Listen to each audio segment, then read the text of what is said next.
पता है कि पाकिस्तान में हमारे हिंदू कितना था? हिंदू का ही पाकिस्तान में ऐसा हाल नहीं है, ये गलत है। हम आज भी आजाद नहीं हुए। क्या आपको मस्जिद से कोई समस्या है? बिल्कुल नहीं समस्या है। मुस्लिम से कोई समस्या है? एक बात, अक्सर आपका इंटरव्यू देखते हैं कि मस्जिद पाकिस्तान में नहीं होगा, उतना मस्जिद घरे घर में यहाँ इंडिया में है। तो बोले हैं कि नहीं, वहां से जब मस्जिद नहीं, सबको क्या तकलीफ है? आप बोले क्या? प्रत्येक जो आतंकवादी होता है वो मुस्लिम होता है।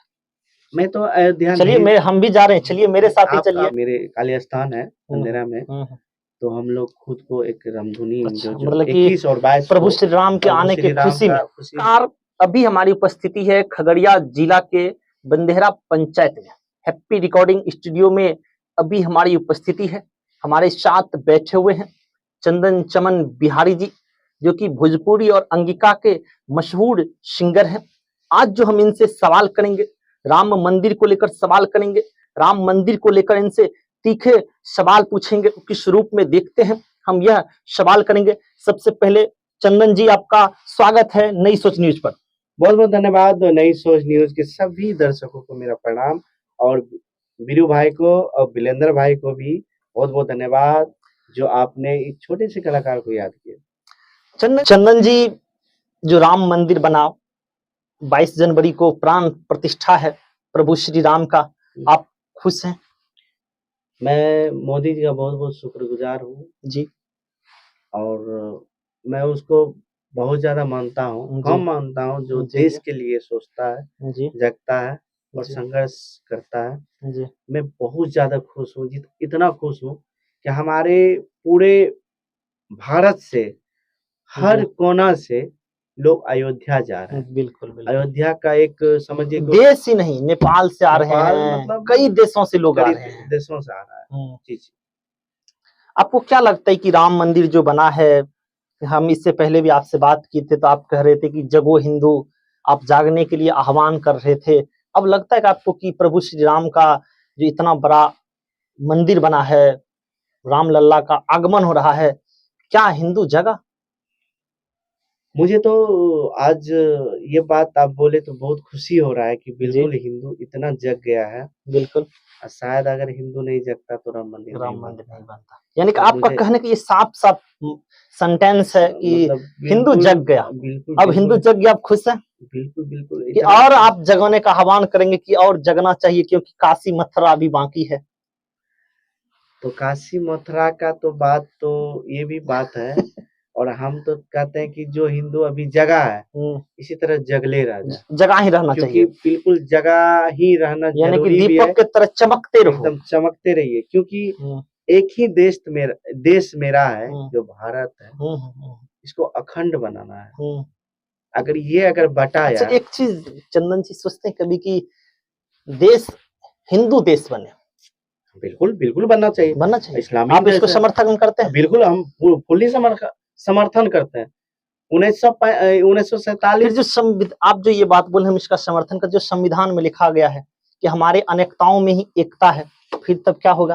ठीक है, अगर संविधान लिखा गया है तो भीमराव अंबेडकर साहब को भी मैं बहुत सम्मान करते हैं, और जितने भी सदस्य थे 243 जितने भी सदस्य मिलके जो गठन करके एक संविधान लिखा, मैं उसका बहुत ज्यादा सम्मान करता हूँ। लेकिन मैं इस बात का भी हम सम्मान नहीं करेंगे कि अगर हिंदू है एक ही देश भारत है। नहीं, नेपाल था लेकिन अभी नहीं है ना। वही चीज जो मेरा इंडिया का हाल है वो भी नेपाल का हाल है, सिंपल सी बात है। तो मैं ये बात कहना चाहूंगा कि जो भारत है, अखंड भारत हो और हिंदू राष्ट्र हो, मेरा यही कामना आपका। और संविधान जहाँ तक सवाल है, संविधान भी रहेगा, संविधान के दायरा में रहेगा, और आप एजली आप हिंदू किसी हिंदू, तब तो आपको संविधान में कुछ बदलाव करने की आवश्यकता लगता है? संविधान में बदलाव करने का जब ये सब सेंटेंस दिया हुआ अनेकताओं में ही हमारी एकता है जी, तो फिर कैसे होगा? एकता में एकता, देखिए एक बात बोले क्या सर? बोलिए। मैं चैनल के माध्यम से एक बात बोलना चाहता हूँ कि ठीक है, मेरा देश भारत एक अखंड भारत है, और नहीं था है नहीं क्षेत्र है, था है नहीं, अब था है कैसे है था है नहीं, अखंड भारत का मतलब समझ रहे हैं? अखंड भारत है। अब अभी कैसे अखंड भारत है? क्यों अभी नहीं? अभी कैसे है? अब तो भारत कई टुकड़ों में टूट चुका है। नहीं, टूटा अभी का बात है, जो टूटने के बाद अभी है, ये वो प्रेजेंट बात जो टूटने के बाद हमारे पास बचा अभी है, जो बचा है वो है अखंड भारत। हाँ, जो अभी बनने वाला है, जो हिंदू राष्ट्र भी बनेगा, सब कुछ बनेगा। हम आपका सपना है कि हिंदू राष्ट्र बिल्कुल बिल्कुल बने। और एक और क्वेश्चन थोड़ा सा हम कहना चाहते हैं, जितने भी हमारे चैनल के माध्यम से जो सुन रहे हैं, कि सर आप पाकिस्तान को जानते हैं? सर बिल्कुल। बांग्लादेश को भी जानते हैं? बिल्कुल जानते हैं। सर पता है कि पाकिस्तान में हमारे हिंदू कितना था? अब तो 0.2% बचा, जो पहले 2% था, अब 0.2% था। हाँ, मतलब 250 करोड़ था। अब तो नहीं के बराबर बचा है। तो आप समझ सकते हैं 250 करोड़ वहाँ हिंदू था, तो सर उसको कन्वर्ट करा दिया गया। नहीं छोड़िए, वो तो क्या करा है पता नहीं। और बांग्लादेश में भी 25% शायद हम सुनते थे, पूर्वजों से सुनते आ रहे थे। अभी गूगल करते हैं तो पता ही नहीं चलता कितना हिंदू है वहाँ, अभी नहीं पता चल रहा है। पाकिस्तान और बांग्लादेश का बात बता रहा है, क्योंकि दोनों एक अंग अखंड हमारा ही अंग है, दोनों अंग है, हमारा ही दोनों पूरा एशिया में आता है। ठीक है सर, तो आप सोच सकते हैं वहाँ हिंदू है ये नहीं, और हमारे भारत में था 5%, आज 25% हो गया। हाँ, धीरे धीरे जनसंख्या तो धीरे धीरे जा रही है, बहुत ज्यादा जनसंख्या बढ़, और मेरा था 75%, तो 100% हुआ है। तो आप सोच सकते हैं कि हमारे देश में जितने भी मुस्लिम हैं वो भाईचारा में है। और अब आप पाकिस्तान का सुनिए सर, एक मिनट। आज पाकिस्तान में हम एक इंटरव्यू देख रहे थे, कल परसों ही देख रहे थे।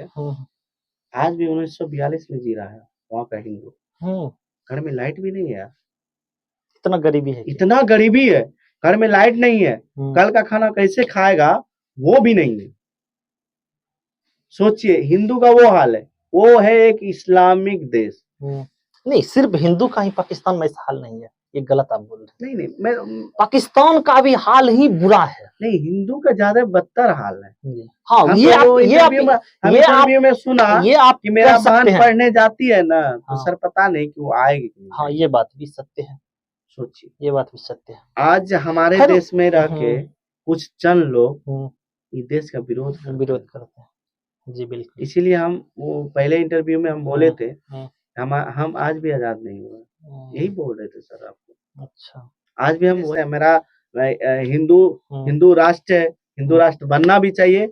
हिंदू का जितने भी मंदिर था वो भी बिल्कुल ही बनाना चाहिए। बताइए, आपको मस्जिद से कोई समस्या है? बिल्कुल नहीं समस्या। मुस्लिम से कोई समस्या? एक अक्सर और चल रही है दुबई। आपको दुबई में भी जितना मस्जिद नहीं दिखेगा उतना मस्जिद आपको इंडिया में दिखेगा। इंडिया बड़ा है तो कैसे नहीं दिखेगा? अजीब बात है, अजीब बात नहीं, आप गलत बात है। स्वतंत्र देश है दुबई, एक छोटा सा जगह है। इंडिया कितना बड़ा है? वो इस्लामिक देश है यार। आप पाकिस्तान ले लीजिए, आप इस्लामिक देश है। जितना मस्जिद पाकिस्तान में नहीं होगा उतना मस्जिद घरे घर में यहाँ इंडिया में। क्या बात करते हैं हम लोग, इतना अच्छे हैं। आपको मस्जिद से दिक्कत क्या हो रहा है? तो आज मंदिर में है इंडिया में, हमको मंदिर है कि नहीं है? नहीं, मस्जिद से हमको कोई दिक्कत। फिर तो आप अभी आप तुरंत बोले हैं नहीं, वहां से मस्जिद सबको क्या आप बोले कि आप मस्जिद के बारे में बोले, इसलिए बताए कि हमारे देश इतना प्यारा है, इतना अच्छे हैं कि हम लोग इतना सम्मान सभी जाति का करते हैं कि यहाँ हिंदू मुस्लिम सिख चाहे जो भी है, कभी किसी के बारे में हम बुरा भला कभी नहीं बोलते हैं। लेकिन शुरुआत कौन करता है सर? शुरुआत तो वही लोग करता है ना सर। क्या शुरुआत करते हैं? शुरुआत तो आप जान रहे हैं सर। आप क्या करते हैं इंटरव्यू के माध्यम से? क्या बोले? नहीं, आप शुरुआत क्या करते हैं? जितने भी आतंकवादी देख लीजिए, हमारे सेना शहीद हो रहा है, क्या नेता का बच्चा शहीद हो रहा है? आपका कहने का ये मतलब है कि प्रत्येक जो आतंकवादी होता है वो मुस्लिम होता है? हाँ, तो वो तो 100% है, वो तो है। प्रत्येक जो भी आतंकवादी सैनिक उसको एनकाउंटर करते हैं वो ज्यादातर मुस्लिम ही रहते हैं। आप भी तो देश में रह रहे हैं, आपको भी पता होगा सर। क्या बोले, आपको भी पता होगा कि इस देश में क्या हो रहा है। और आपसे जानना चाहिए, अयोध्या चल रहे हैं कि नहीं? मैं तो अयोध्या, चलिए हम भी जा रहे हैं, चलिए मेरे साथ ही चलिए। आप तो सर जा रहे हैं, ठीक है, चलिए मेरे साथ। मैं एक बात कहना चाहूंगा सर आपको कि हम लोग खुद को अपने एक मेरे काली स्थान है अंधेरा में, तो हम लोग खुद को एक रामधुनी मतलब 21 और 22 प्रभु श्री राम के आने की खुशी में दीप के साथ साथ हम दिवाली भी मना रहे हैं, ऊपर से रामधुनी भी कर रहे हैं। बिल्कुल एकदम भव्य से हम लोग मनाएंगे। और ये नहीं कि आज प्रभु श्री राम का आगमन हुआ है तो आज मनाए, कल नहीं मनाएंगे, ऐसा कोई बात नहीं है। हर ये 22 जनवरी को हर साल मनाएंगे, 25 में भी मनाएंगे। अच्छा, ये 24 में मना रहे हैं, 25 में भी मनाएंगे। देख लीजिए जो स्थान बता रहे हैं, स्थान बता दीजिए, दर्शक आएंगे के पास हम लोग जो है बंदेहरा में रामधुनी होगा 21 और 22 आप लोग आ सकते हैं। आप लोग भी आ सकते हैं। और हम लोग प्रभु श्री राम का फुल्ली एकदम आगमन के लिए तैयार है, बिल्कुल फुल्ली एकदम स्वागत के लिए तैयार है पूरे। और मैं नहीं, पूरे देशवासी। अयोध्या कब चल रहे हैं? अयोध्या अयोध्या तो यहीं बना रहे हैं ना। अयोध्या मतलब क्या, रामलला पूरे कब चल रहे हैं? पूरे भारत में ही अयोध्या का बात कर रहा हूँ। अयोध्या में कब चल रहे हैं? बहुत जल्द जाऊंगा। सच में? आपके इंटरव्यू के माध्यम से भी बता देंगे कि हम अयोध्या कब जा रहे हैं। चलिए। मैंने एक गीत का धन्यवाद आपको, और आपने हमें अपना कीमती समय दिए। हमने आपसे समय मांगा, आपने अपना कीमती समय दिए, उसके लिए धन्यवाद। आखिरी में जो आप दर्शक बंधु को आप कहना चाहते हैं, आप अपने व्यूअर्स को कह सकते हैं। मैं व्यूअर्स को यही कहना चाहूँगा, मेरे श्रोता जितने भी सुन रहे हैं उसको यही कहना चाहूँगा कि हमारे जो नई सोच न्यूज है, इनको इस चैनल को सब्सक्राइब करें और हमारे मिलेंद्र भाई को बहुत ज़्यादा प्यार आशीर्वाद दें। और छोटी से छोटी इंटरव्यू जो भी होता है गांव देहात में, हमारे मिलेंद्र भाई हमेशा प्रेजेंट रहते हैं और समाज के लिए और पूरे देश के लिए सोचते हैं, समझते हैं और हमेशा आपके बीच रखते हैं। बहुत बहुत धन्यवाद, आप सभी को धन्यवाद।